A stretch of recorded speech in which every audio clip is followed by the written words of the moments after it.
दामलनम पारमनम शरमनम ओ नमो जगदत्री मोहिमा बासुदा मर्मेहि ओ नमो ब्रह्मंडो प्रभासितो नमो कल्याणो शांति जुगे जुगे नमो ला इल्हा हरोति पापम इल्लु इल्हा परम पदम जन्मो वैकुंठो परवाप इनतीत जफिना में मोहम्मद सकले बोली सल्लल्लाहु ताला अलैहि वसल्लम।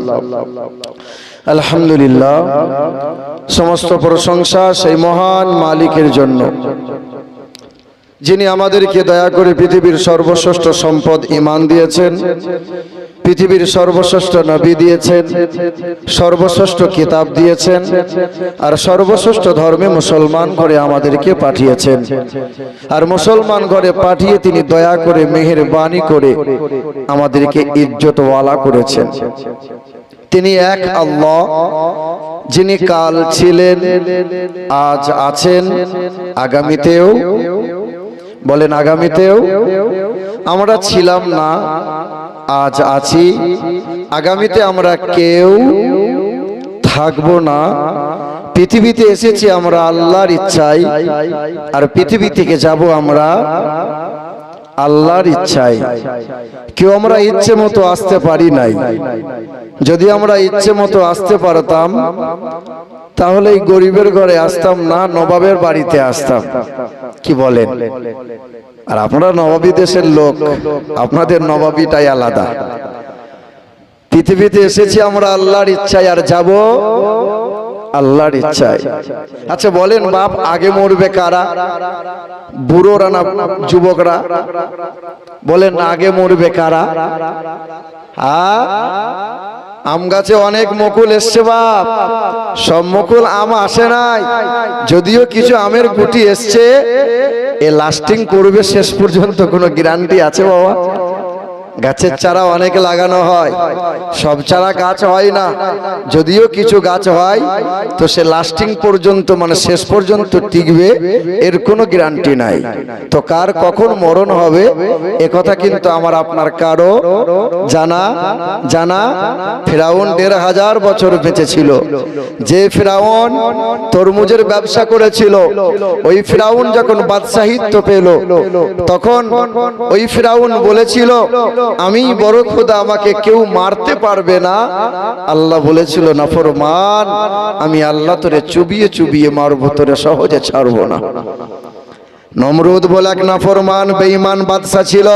যে নমরুদ ছোটবেলায় পরের বাড়িতে রাখালি করেছিল, ওই নমরুদ পথের মাঝে সুরমা কুড়িয়ে পেয়েছিল। চোখে যতবার সুরমা দেয়, জমিনের তলায় হিরে জহরত মণি মুক্তা দেখতে পায়।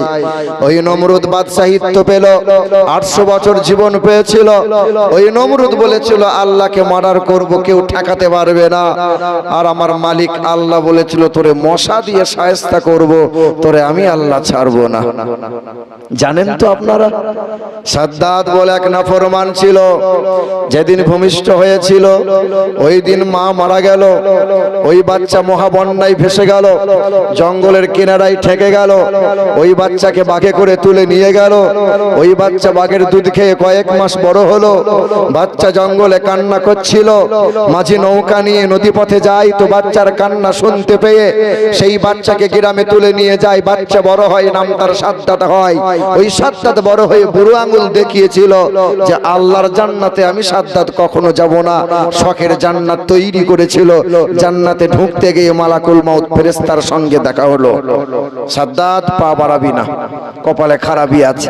যেই সাদ্দাত কদম বাড়িয়েছিল, গলা টুটি ধরেছিল, পৃথিবী থেকে বিদায় নিয়েছিল, শখের জান্নাত দেখা আর হয় নাই। করুন বলে এক নাফরমান বাদশা ছিল। সম্পত্তি ধন সম্পদ অনেক ছিল। যখন তার প্রতি হুকুম হলো তুমি দান করো, যাকাত দাও, তখন ওই করুন বলেছিল আমি আমার বুদ্ধি দিয়ে ব্যবসা করে উন্নতি করেছি, দান সদকা কেমনে করব?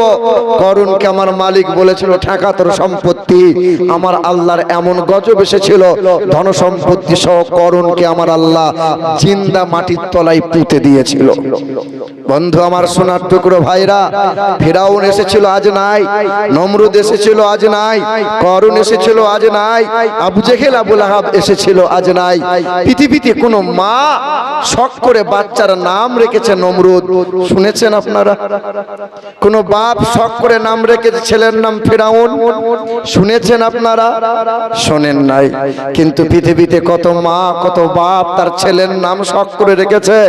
হাবশি দেশের গোলাম ছিল, আলকাতরার মতো দেখতে কালো ছিল, নাম তার বিলাল ছিল, নবীর বড় পাগল পেয়ারা ছিল, আল্লাহকে বড় ভয় করেছিল।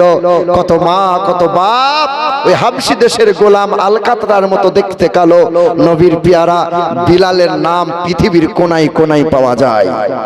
যাই কি যায় না? বন্ধু আমার সোনার টুকরোরা, আজ পৃথিবীর অবস্থা খুব ভালো না।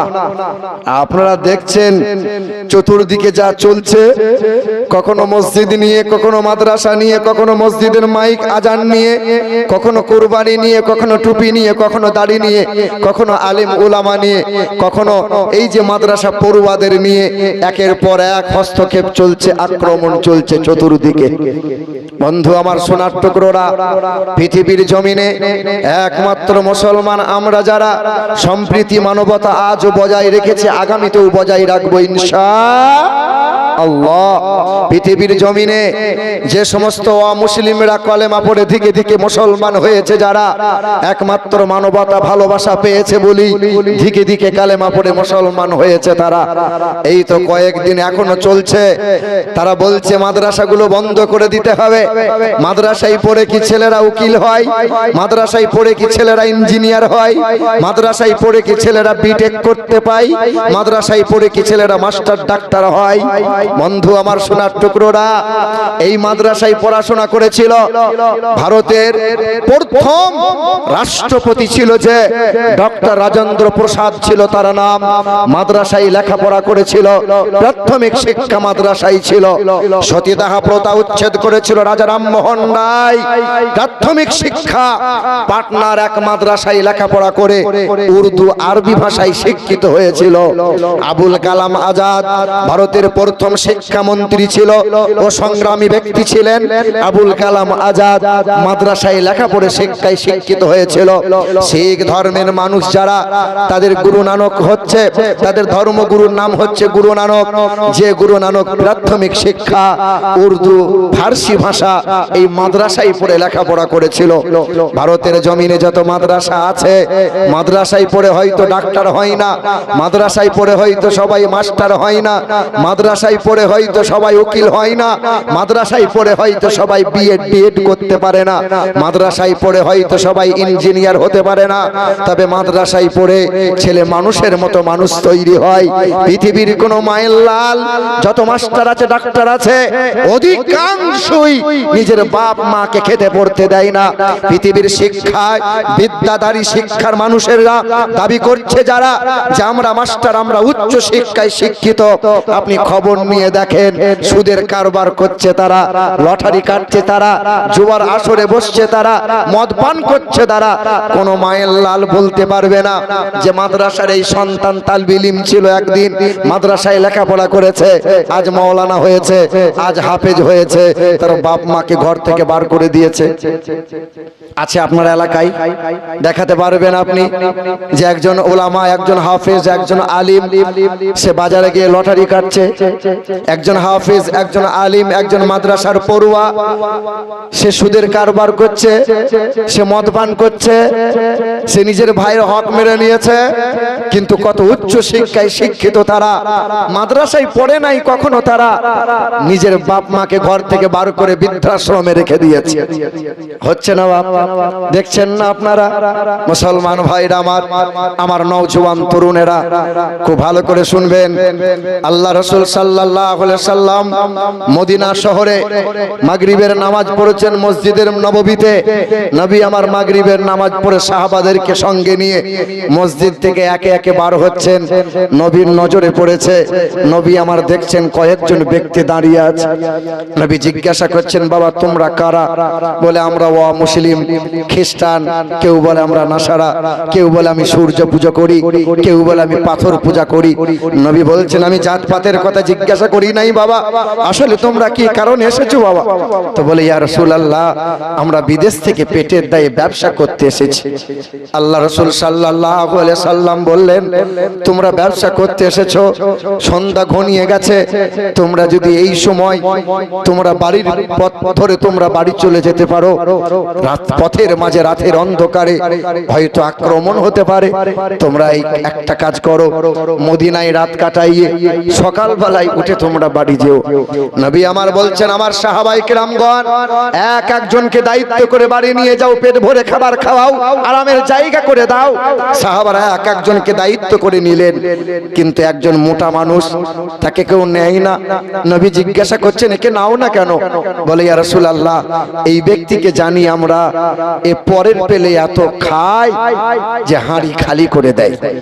দেখবেন কিছু সমাজে মানুষ আছে, বরযাত্রী গেলে 50-60টা রসগোল্লা খেয়ে আসে, 4টে রসগোল্লা জীবনে কিনে খায় না। চায়ের দোকানে বসে বসে বাঁ হাতে করে চা খায়, ডান হাতে করে বিড়িতে টান মারে, আর বলে খুব দয়া করে 50টা খেয়েছি, আরো 20টা খাওয়ার ইচ্ছা ছিল, মায়া করে নিলাম না। তবে আপনার এলাকায় এরকম লোক পাওয়া যাবে না। কি বলে? এ বাপ, পরের পেয়ে বেশি খাবেন না। আল্লাহ রাসূল সাল্লাল্লাহু আলাইহি সাল্লাম বললেন, এই ব্যক্তিকে আমি নেব। নবী ওই ব্যক্তিকে বাড়ি নিয়ে গেলেন, পেট ভরে খাবার খাওয়ালেন, আরামের জায়গা করে দিলেন। আল্লাহ রাসূল চলে গেলেন রাতের বেলায় তাহাজ্জুদের নামাজে। ফজর হলো, ইশরাকের নামাজ হলো, নবী আমার পা পা করে মেহমানের খোঁজ নেওয়ার জন্য দরজায় আওয়াজ দিলেন। দরজা টুক করে খুলে গেল, নাকে দুর্গন্ধ ভেসে এলো। আল্লাহ রাসূল আমার তাকিয়ে দেখছেন, ভিতরে সেই মেহমান নাই, তলোয়ার ফেলে দিয়ে গেছে, কিন্তু ভিতরে দেওয়ালে বিছানামায়ে পায়খানা করে ভদ্রলোক চলে গেছে। আল্লাহ রাসূল আফসোস করে বললেন, হায় আমার মেহমান। দেখবেন অনেক সময় মসজিদে মেহমান আসে, ইমাম সাহেব বলে দিয়েছে, ভাই আমার মুসল্লিগণেরা, দুটো মসজিদে মেহমান এসছে, একটু দেখিয়েন। কিছু লোক এমনও আছেন সুন্নত নফল বাদ দিয়ে দেয়, যদি ইমাম সাহেব ভার দায়িত্ব আমাকে দিয়ে দেয়। কিছু লোক আবার ওই দিকে তাকিয়েও দেখে না, অন্যদিকে মুখ করে চলে যায়। এমনি বউয়ের কাছে আমার খাবার নাই, আবার মেহমান নিয়ে সমস্যা বাড়ি নিয়ে যায়। আছে না নাই এইরকম? এবার মেহমান, আল্লাহ রাসূল সাল্লাল্লাহু আলাইহি সাল্লাম বিছানাগুলো নিয়ে কুয়ার পাশে গেলেন। নবী আমার নিজ হাতে কুয়া থেকে পানি উঠাচ্ছেন। আল্লাহ রাসূল কুয়ার পানি নিয়ে সেই বিছানা, পায়খানাওয়ালা বিছানা পরিষ্কার করছেন। নবী সাল্লাল্লাহু তাআলা আলাইহি ওয়াসাল্লাম, দোজাহানের বাদশা আল্লাহ রাসূল করছেন। ওমর ফারুক ছুটে এসে বলছেন, ইয়া রাসূলুল্লাহ, আপনি নাপাক পায়খানা পবিত্র হাত দিয়ে পরিষ্কার করবেন। যে হাত মোবারকের ছোঁয়া পেয়ে জাবের রাদিয়াল্লাহু তাআলা আনহুর দুই মরা ছেলে জিন্দা হলো। যে হাতের ছোঁয়া পেয়ে অন্ধের ব্যক্তির চোখে জ্যোতি ফিরে পেল। যে হাতের ছোঁয়া পেয়ে কুষ্ঠব্যাধির চেহারাতে শিফা পেল। আপনি হাত দিয়ে আকাশের চাঁদকে দুফালা করলেন, আর আপনি এই পবিত্র হাত দিয়ে নাপাক পায়খানা পরিষ্কার করবেন? দেন, আমাকে দেন। আল্লাহ রাসূল বলছেন, ওমরে ফারুক, তুমি আমার মেহমানটাকে একটু খুঁজে এনে দাও। সে যে আমার মেহমান ছিল। ওমরে ফারুক দৌড়ে গেলেন, সেই মেহমানটাকে ধরে নিয়ে আসলেন। ওই অতিথি মেহমান, ওয়া মুসলিম ব্যক্তিটা থরথর করে কাঁপছিল, কারণ যিনি ধরে নিয়ে এসেছেন তিনি গরম না নরম মানুষ? তিনি গরম মানুষ না নরম মানুষ? ওমরে ফারুক গরম না নরম? বড্ড গরম। ওমর মানি বিপদ, থরথর করে কাঁপছিল। আল্লাহ রাসূল পায়খানা পরিষ্কার করে হাত দুটো ধুয়ে অমুসলিম ব্যক্তির হাতটা ধরে বললেন, তুমি আমাকে মাফ করো, তুমি আমাকে ক্ষমার দৃষ্টিতে দেখো, তুমি আমার মেহমান ছিলে, আমি তোমার ঠিক মতো খোঁজ খবর রাখতে পারি নাই। আল্লাহ রাসূল সাল্লাল্লাহু তাআলা আলাইহি ওয়াসাল্লাম, দোজাহানের বাদশা, সেই অতিথি অমুসলিমের হাতে তলোয়ারটা তুলে দিয়ে মাপ চেয়ে নিয়ে নবী আমার চেহারা ঘুরিয়ে নিলেন। অমুসলিম ব্যক্তি থরথর করে কাঁপছিল, কিন্তু চোখের পানিতে ছলছল করছিল।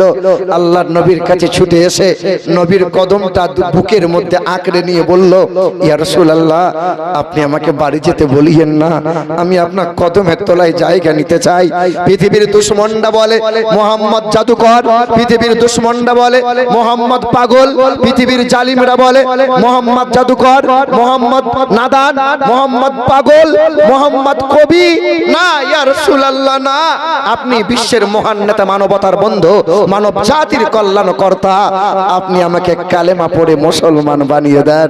সঙ্গে সঙ্গে অমুসলিম ব্যক্তিটা কালেমায়ে লা ইলাহা ইল্লাল্লাহু মুহাম্মাদুর রাসূলুল্লাহ কালেমা পড়ে মুসলমান হয়ে গেল। ভাইরা আমার, মুসলমান নওজোয়ান তরুণেরা, আমার যুবকেরা, খাস করে ভারতের জমিনে যখন চতুর্দিক দিয়ে মুসলমানদের প্রতি অত্যাচার শুরু হচ্ছে, ঠিক এই সময় উত্তরপ্রদেশের শামলি জেলা বলে একটি জেলা আছে, ওই জেলায় আয়ুষ মালিক নামে এক হিন্দু ঘরের ছেলে, বাবার নাম হচ্ছে দেবরাজ মালিক, বিখ্যাত ধনী মানুষ, ওষুধের ফ্যাক্টরি আছে। জি হ্যাঁ, দেবরাজ মালিকের একমাত্র পুত্র হচ্ছে আয়ুষ মালিক, কালেমা পড়ে মুসলমান হয়ে গেল। সাংবাদিকরা ছুটে এসে প্রশ্ন করলো, তোমাকে লোভ দেখিয়ে মুসলমান বানিয়েছে মুসলমানেরা, তোমাকে জোর করে কালেমা পড়িয়ে দিয়েছে?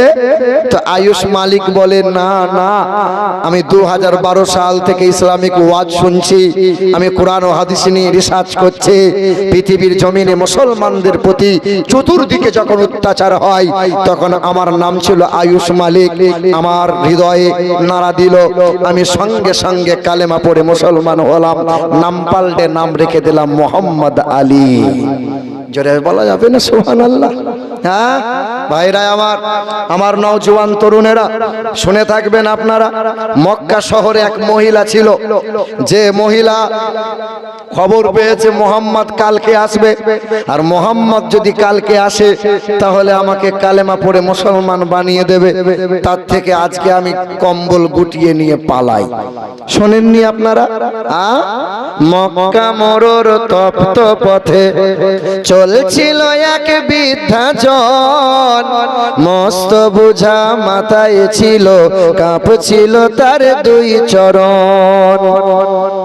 মক্কা মরুর তপ্ত পথে চলছিল এক বৃদ্ধা জন, মস্ত বোঝা মাথায় ছিল, কাঁপছিল তার দুই চরণ। দাঁতে ভেঙেছে বয়স ভারী, আর পেকেছে মাথার কেশ, ক্লান্ত ছিল বুড়ির শরীর, ধুলাই ধূসর মলিন বেশ। তবে সামনে এসে এক যে যুবক, সামনে এসে এক যে যুবক, বৃদ্ধারে কয় আম্মা জান, এই বোঝাটি বইলে মাগো বাঁচবে বলো তোমার প্রাণ। দাও তুলে দাও আমার মাথায়, দাও তুলে দাও আমার মাথায়, তুমি শুধু পথে দেখাও, যেথায় যাবে শান্তি পাবে আম্মা তুমি পা বাড়াও। লইব না মা পয়সা করি, চাইব দোয়া আশীর্বাদ, তোমার সেবা করলে মাগো এই এতিমের মিটবে সাদ। বুড়ির বোঝা মাথায় নিয়ে, বুড়ির বোঝা মাথায় নিয়ে চলল যুবক পথ ধরে, মানব সেবার খুশির হাওয়া বইছে যে তার অন্তরে। যুবক বোঝা নিয়ে পা পা করে যায়, বুড়িমা পা পা করে হাঁটে, লাঠির উপর ভর করে যায়। তো যুবক জিজ্ঞাসা করে, বুড়িমা আসলে তুমি যাচ্ছ কোথায়? বৃদ্ধা থেকে শুধায় যুবক, যাচ্ছ কোথায় আম্মা জান? মন কেন মা ভরা ক্রান্ত, দুই নয়নে অশ্রুবান। তখন বুড়ি মহিলা বলে, বৃদ্ধা বলে কালকে নাকি, বৃদ্ধা বলে কালকে নাকি আসবে গায়ে মোহাম্মদ, লইবে কেরে ধর্ম মদের, লোকটি নাকি ভীষণ বদ। সেই ভয়েতে গ্রাম ছেড়েছি, যাচ্ছি চলে অন্য গ্রাম, শুনলে বাছা দুঃখ আমার, বুঝলে এবার মনস্কাম। বলেন তো কালকে গায়ে কে আসবে? বলেন কালকে গায়ে কে আসবে? মুহাম্মদ সাল্লাল্লাহু যুবক মুচকি মুচকি হাসে, যুবক কিছু বলে না। একটু পরি বৃদ্ধা বলে, ওইখানে মোর চলার শেষ, নামিয়ে দেবা বোঝা আমার, করলে দারুণ কষ্ট ক্লেশ। বুড়ির বোঝা নামিয়ে দিয়ে, বুড়ির বোঝা নামিয়ে দিয়ে চলল যুবক ফিরার পথ। বলল বুড়ি তোমার মতো আর দেখিনি কাউকে সৎ। বুড়িমা বলে, ফুলের মতো মুখটি তোমার, ফুলের মতো মুখটি তোমার, মায়াই ভরা তোমার প্রাণ। কি নাম তোমার, কোথায় বাড়ি, যাও না বলে আব্বা জান। তখন যুবক সামনে এসে বলে, যুবক বলে করুন দোয়া, যুবক বলে করুন দোয়া, না হয় জানো আমি বদ, যার ভয়েতে ভাগছো মাগো আমি তো সেই মোহাম্মদ। বুড়ি মহিলা বলে, কেউ তোমারে জাদুকর বলে, কেউ বলে তো কবি, কেউ বলে তো পাগল, তুমি তো আসলে আল্লাহর পেয়ারা নবী। না না বাবা, আর দেরি করাইও না, আমাকে কালেমা লা ইলাহা ইল্লাল্লাহ, লা ইলাহা ইল্লাল্লাহু মুহাম্মাদুর রাসূলুল্লাহ সাল্লাল্লাহু তাআলা আলাইহি ওয়াসাল্লাম। বুড়ি মহিলা কালেমা পড়ে মুসলমান হয়। বন্ধু আমার সোনার টুকরোরা, তো মুসলমানদের প্রতি যতই অত্যাচার করো না কেন, মসজিদ বন্ধ করবে, মাদ্রাসাগুলো বন্ধ করবে, ইসলামের তোমরা বারবার এইরকম আক্রমণ করবে, আল্লাহর কসম তোমরা নওজোয়ান যুবক যারা খুব ভালো করে শুনে রেখে দাও। ফিরাউন চেয়েছিল ইসলামকে মুছে দিতে, আমার আল্লাহ ফিরাউনকে শুকরি বানিয়ে রেখে দিয়েছে। নমরুদ চেয়েছিল ইসলাম মুছে যাক, আব্রাহাম বাদশা চেয়েছিল, হ্যাঁ সেও চেয়েছিল, আব্রাহা বাদশা চেয়েছিল ইসলাম মুছে দেব, কাবাঘর ধ্বংস করে দেব। আবু জেহেল আবু লাহাব চেয়েছিল ইসলামের নাম নিশানা মুছে দেব। সোনার টুকরো বন্ধুরা, যেই সময় আবু জেহেল আবু লাহাব ছিল সেই সময় ইসলামের বিজয় ছিল, যেই সময় ফিরাউন ছিল দুশমনি করেছিল, মুসার ওসিলা দিয়ে আমার আল্লাহ ইসলামের বিজয় এনেছে। আজ তোমরা যারা মনে মনে ভাবছো আমরা থাকবো না, তারপরেও পৃথিবীর জমিনে ইমাম মেহেদী আসবে, এই দাজ্জাল আসবে, দাজ্জালের পতন হবে, ইহুদিরা ধ্বংস হবে, একদিনের জন্য হলেও গোটা বিশ্বের মাটিতে ইসলামের পতাকা পল পল করে উঠবে ইনশাআল্লাহ। মুসলমান ভাইরা আমার, আমার নওজোয়ান তরুণেরা, তবে আমাদেরকে অটুট থাকা লাগবে। এই তো কয়েকদিন আগে দেখলাম বাংলার জমিনে এক সাংবাদিক জিজ্ঞাসা করছে, মুসলমান এক নেতাকে জিজ্ঞাসা করছে তোমার নাম, তখন বলছে আমার নাম সুকুমার। ভয়ে মুসলমান তার নাম বলছে না। হ্যাঁ বন্ধু আমার, দেখবেন হঠাৎ যদি সম্পদ পায় আর হঠাৎ যদি কেউ ক্ষমতা পায়, তার অহংকার উচ্চ শিখরে পৌঁছে যায়। বাদশার দরবারে এক ইঁদুর এসছে, ইঁদুর খাবার খুঁজতে খুঁজতে আলমারির ভেতর ঢুকেছে, তো খাবার তো পায় না। বাদশার ছিল এক হীরের দানা, হীরের টুকরা, হীরের পাথর ছিল। ইঁদুর দেখতে পেয়ে লালসায় পড়ে গেল, ওই হীরের পাথরটা টুক করে গিলে নিল। ইঁদুর হীরের পাথর নিয়ে বড় অহংকারে বেরিয়ে চলে গেল। বাদশা পরের দিন খোঁজাখুঁজি করতে গিয়ে পাথর খুঁজে পাই না, পাথর গেল কোথায়? গ্রামের এক মৌলভী সাহেবকে ডাকা হলো। মৌলভী সাহেব হাত চালিয়ে বলল, এই পাথর কোনো চোর মানুষে লাই নাই, এই তোমার হীরের পাথর নিয়েছে কোনো ইঁদুরে। সেই গ্রামে ছিল এক চাষি, পুরাতন চাষি। ওই চাষি বলল, ইঁদুরে যদি পাথর নেয় তাহলে সেই ইঁদুরকে ধরবো আমি। বাদশা বলল, সেই ইঁদুরকে ধরে যদি পাথর তুমি দিতে পারো তো তোমাকে এত স্বর্ণ মুদ্রা দেয়া হবে। চাষি ভদ্রলোক চলে গেল মাঠে। কয়েকশো ইঁদুর নিজের খাবার জন্য ছুটে বেড়াচ্ছে, আর যে মাল হীরের পাথর খেয়েছে সে পাথরের ওপর বসে রাজার হালতে দেখছি পা দুলাচ্ছে। চাষি বলছে এই মাল নিয়েছে। সেই ইঁদুরকে ধরে নিয়ে আসা হলো। ইঁদুরকে ধরে নিয়ে এসে পেট কেটে যখন বার করছে, হ্যাঁ হীরের পাথর বেরিয়ে গেল। তো বাদশা তার পুরস্কার দিল। তো বাদশা জিজ্ঞাসা করছে, চাষি ভাই তুমি কেমনে জানলে যে ইঁদুরটাই হীরের পাথর নিয়েছে? বলে যারা হঠাৎ সম্পদ আর হঠাৎ ক্ষমতা পায়, তার অহংকার একটু উচ্চ শিখরে পৌঁছে যায়, সব ইঁদুরগুলো খাবার জন্য ছুটে বেড়াচ্ছে, আর এ মাল অহংকারে দেখছি পাহাড়ের উপরে বসে পায়ের উপরে পা তুলে পা দোলাচ্ছে। আমি বুঝে নিলাম মালের ভেতরই পাথর আছে। ভাইরাই আমার, সোনার টুকরো বন্ধুরা আমার, সুধী মানুষেরা, আমার নওজোয়ান তরুণেরা, দেশের মাটিতে মুসলমানদের প্রতি অত্যাচার, অথচ এই দেশের জন্য রক্ত দিয়েছি আমরা, এই দেশের জন্য জীবন দিয়েছি সবচেয়ে বেশি আমরা।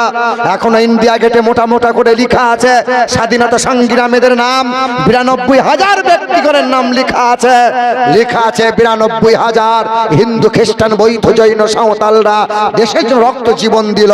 তবে সবচেয়ে বেশি রক্ত জীবন দিয়েছে যারা, 62,000 এই টুপিওয়ালা দাড়িওয়ালা আমরা মুসলমানরা ছিলাম বাবা।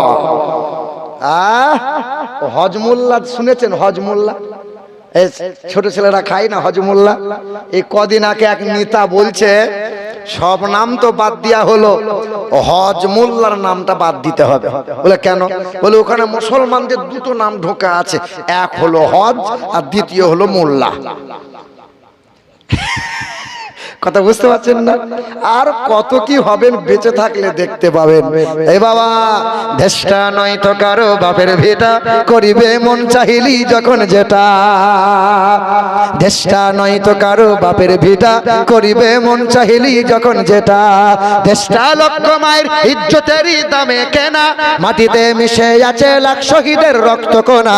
শহীদের রক্তের দামে কিনা আমাদের সোনার ভিটা, তবে কেন অভ্যাস হলো বিদেশিদের চরণ চাটা। দেশটা নয় তো কারো বাপের ভিটা, করিবে মন চাহিলি যখন যেটা। বলে মুসলমানদের সঙ্গে চলা যাবে না, মুসলমানদের সঙ্গে মিশা যাবে না, মুসলমানদের দোকানে খাবার খাওয়া কিনা যাবে না। কিন্তু বিদেশে গেলে মুসলমানদের সঙ্গে গলা মিলানো যাবে, বিদেশ থেকে তেল গ্যাস নেওয়া যাবে, তাতে অসুবিধা। দেশটা নয় তো কারো বাপের ভিটা, করিবে মন চাহিলি যখন যেটা। এদেশের মাটি হতে গন্ধ আসে ওই কালেমার, এদেশের আকাশ ছুঁয়ে রয় দাঁড়িয়ে কত মিনার। এদেশের মাটি হতে গন্ধ আসে ওই কালেমার, এদেশের আকাশ ছুঁয়ে রয় দাঁড়িয়ে কত মিনার। আজানের সুরে সুরে জীবন যাদের গড়ে ওঠা, এদেশে জালিমদের এত কেন ঘন ঘটা। দেশটা নয় তো কারো বাপের ভিটা, করিবে মন চাহিলি যখন যেটা। নারে তাকবীর, নারে তাকবীর, নারে রিসালাত, নারে রিসালাত। আপনারা ভয় খাচ্ছেন, পিছনে লোকগুলো ভয় খাচ্ছে। একটু আল্লাহর নামে ধ্বনি দেবেন, সেটাও পারছেন না। হায় হায় হায়। হ্যাঁ, যখন ওয়াকফের বিল বাতিল হলো, তখন দাড়ি চাচা জীবনে পেশাব করে পানি লাই না, সে মালগুলো দিচ্ছে, রাস্তায় দাঁড়িয়ে আন্দোলন করছে, আমাদের ওয়াকফ ফিরিয়ে দিতে হবে, দিতে হবে। মানে হ্যাঁ রে, ভেড়ার ছাগলের দল যদি রাস্তায় আন্দোলন করে আর আকাশ থেকে 2 ফোঁটা যদি বৃষ্টি পড়ে, সেই আন্দোলনে ভেড়া ছাগল রাস্তায় থাকবে বাবা, না লাভ মেরে গোয়ালে ঢুকে যাবে? কথা বুঝতে পারছেন না? তো অর্থাৎ আমরা যদি পশুর খাতায় এখনো নাম রেখে দিই, আপনি বলছেন আমরা পশুর খাতায় নাম, আপনি দেখেন আপনার যে ছেলেটাকে আপনি মনে মনে ভাবছেন যে আমার ছেলে মানুষ তৈরি হচ্ছে, আপনি খোঁজ নিয়ে দেখেন আপনার ছেলে পেশাব করে পানি লাই না। গরু ছাগল কুকুর বিড়াল খাবার আগে বিসমিল্লাহ বলে খায়, বলেন না? গরু ছাগল ঘুম থেকে উঠে আল্লাহ শুকরিয়া আদায় করে করে গরু ছাগল পেশাব করে পানি নেয়, নিতে হয়। গরু ছাগলকে নিতে হয় না, কারণ তারা পাক না পাক বুঝে না, হারাম হালাল চেনে না, বৈধ অবৈধ জানে না, তারা জান্নাত জাহান্নাম তারা পাবে না। কিন্তু তোমার ছেলে, আমার ছেলে, আমরা মানুষ যারা, আমরা তো পাক না পাক বুঝি বাবা। হ্যাঁ, চায়ের দোকানে বসে বসে চাচা বিড়িতে টান মারছে আর বলছে সাংঘাতিক ওয়াজ। উরি বাবা, তেমন সুর তেমন কণ্ঠ, আর যা ওয়াজ করে গেল, কেঁদে কেঁদে বুক ভাসিয়ে দিল। আহা, নবী দয়ার নবী হাউজের কাউসারের পানি পিলিয়ে দেবে, ফুরুত করে জান্নাত পাওয়া যাবে। হ্যাঁ হ্যাঁ, বিড়িতে টান মারতে মারতে জান্নাত পাওয়া যায়, এটা ভেবে নিয়েছো বাপ? জান্নাত চাচার শ্বশুর ঘর? জান্নাত কি নানির বাড়ি? না, ভাবিয়েন না। মুসলমান ভাইরাই আমার, হায়াতের মালিক যিনি, মৌতের মালিক তিনি, আনন্দ নিরানন্দের মালিক তিনি, জান্নাত ও জাহান্নামের মালিক তিনি, সর্ব জায়গার সর্বক্ষণের মালিক এক আল্লাহ। ইয়াখলুকু মা ইয়াশা ইয়াহাবু লিমান ইয়াশা ইনাসা ইয়াহাবু লিমান ইয়াশা উযকুর। আমি এক আল্লাহর ইবাদত করো, আমি রব, আসমানের রব আমি আল্লাহ, জমিনের রব আমি আল্লাহ, সর্ব জায়গার সর্বক্ষণের মালিক এক আল্লাহ। তবে পৃথিবীতে ধর্ম আছে কম বেশি ৩,৫০০। কতগুলো ধর্ম আছে বাপ? হ্যাঁ, ইহুদিরা বিশ্বাস করে আল্লাহ হলো দুইটা। আল্লাহ কটা বলেন না? আল্লাহ কটা? ইহুদিরা বিশ্বাস করে কয় আল্লাহ?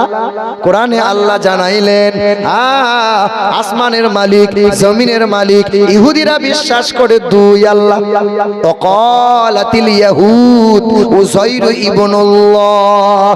ইহুদিরা বিশ্বাস করে এক মালিক আল্লাহ, তবে আর একটা মালিক হলো আল্লাহর বেটা, নাম তার উযাইর। জোরে বলো সুবহানাল্লাহ। না বাপ, এখানে নাউজুবিল্লাহ বলতে হবে। সব জায়গায় সুবহানাল্লাহ বলিয়েন না। সুবহানাল্লাহ বলা ভালো, কিন্তু সব জায়গায় বলা কাঁদবেন, দোয়া করার সময় কাঁদবেন, কাঁদা ভালো। কিন্তু বিয়ে করতে গিয়ে জামাই যদি শ্বশুরে গলা ধরে কাঁদে, ও কাঁদন ভালো হবে বাবা? দেখেননি আগেকার মেয়েরা বিয়ে হওয়ার পরে কাঁদতো না? একবার বাপের গলা ধরে, একবার মায়ের গলা ধরে, একবার ভাইয়ের গলা কেঁদে বুক ভাসিয়ে দিয়ে। এখনকার মেয়েরা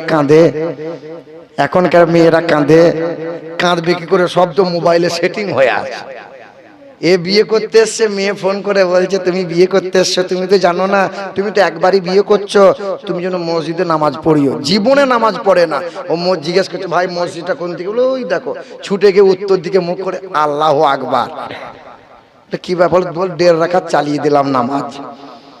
বিয়ের পিড়িতে বসেছে, মৌলবি হায়ার করে চলে এসছে, ইমামে আজম, তখন বিয়েটা পড়িয়ে দিয়েছে, বুঝলেন? চাচা খোঁচা মেরে বলছে বাপ সালামটা দে। আসসালামু আলাইকুম।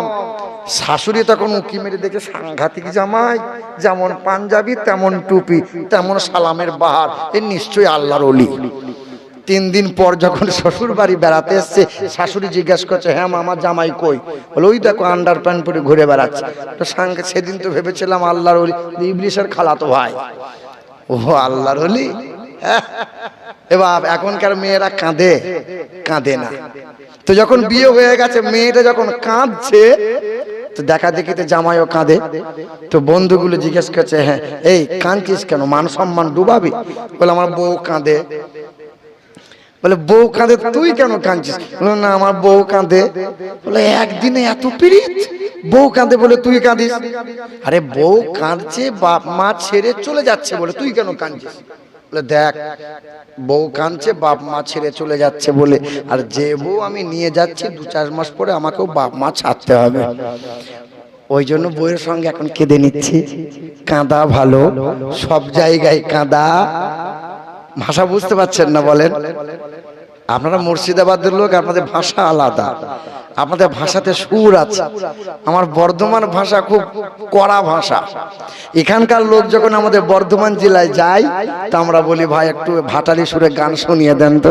আর সাংঘাতিক সুর, বুঝলেন? এবার কথা বোঝার চেষ্টা করেন, তাহলে সব জায়গায় সুবহানাল্লাহ বলা যাবে। সারা জীবন ওয়াজ হলো, খোদা বক্স মোল্লা বক্স ওয়াজ করে চলে গেল, কবরডাঙ্গায় শুয়ে রইল। ইমাম সাহেবরা তো ওয়াজ করে জুম্মার দিনে ফাটিয়ে দিল। কি বলছেন বলেন? এখনো যদি আপনাকে বলাতে হয়, জোরে বলো সুবহানাল্লাহ, একটু পাম দিয়ে দিয়ে আর কতদিন চলবে বাবা? হ্যাঁ, যতদিন দেখবেন মৌলবীরা পাম দিয়ে সুবহানাল্লাহ বলাচ্ছে, ততদিন এই জাতি মার খাচ্ছে। দেখবেন আপনি হাতে কলমে, কারণ কোরআন বলছে যে ওয়াকাযালিকা নুওয়াল্লি বাযাল যালিমিনা বিমা কানু ইয়াকসিবুন। আমি আল্লাহর হুকুম যখন মানবি না, নবীর তরিকা যখন পছন্দ তুই করবি না, সব জায়গায় মার খাবি, লাঞ্ছিত হবি, অপমানিত অসম্মান হবি, পায়ের নিচে মাটি তোর থাকবে না। আমি মহান মালিকের ঘোষণা, মা আতাকুমুর রাসূল ফাকুযুহু ওয়া মা নাহাকুম আনহু ফান্তাহু। আমার নবীর তরিকা মেনে নে, আমার নবী যা দিয়েছে তা গ্রহণ করে নে, নবী যা ছাড়তে বলে তা থেকে নিজেকে দূরে সরিয়ে নে। ওয়াত্তাকুল্লাহ, এক আল্লাহকে ভয় করে নে, সব জায়গায় কামিয়াবি পাবি।